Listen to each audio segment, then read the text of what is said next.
Boundaries பற்றி இன்னைக்கு ஒரு குட்டி கதை சொல்ல போகிறேன். ஒரு கிராமம் இருக்குது. கிராமத்தோட எல்லையில் ஒரு கோவில். அந்த கோவிலுக்கு 2 வழியாக போகலாம். ஒன்று ஒரு ஒத்தடி பாதையில் போகலாம், இல்லைன்னா தூரமாக சுற்றி ஒரு ஆற்று வழியாக போகலாம். ஒத்தடி பாதையில் யாருமே போக மாட்டாங்க, ஏன்னா அங்கே ஒரு பாம்பு வரவங்களெல்லாம் கடிச்சிட்டு இருக்கும்.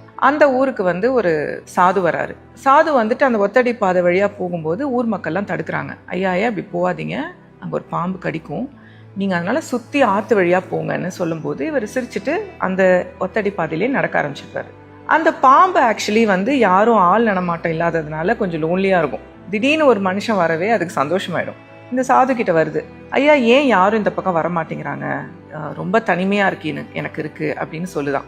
அதுக்கு அந்த சாது சொன்னாரா, நீ ஏன் வரவங்களெல்லாம் கடிக்கிற, ஏன் ஹார்ம் பண்ணுற, நீ யாரும் ஹார்ம் பண்ணலன்னா இந்த பக்கம் வந்துட்டு போவாங்க அப்படின்னு சொல்லிட்டு அவர் கோயிலுக்கு போயிடுறாரு. கொஞ்ச நாள் கழிச்சு அந்த சாது திரும்ப அந்த கோயிலுக்கு வரும்போது பார்த்தா அந்த ஒத்தடை பாதையில் நிறைய ஆள் நடமாட்டம் இருக்குது.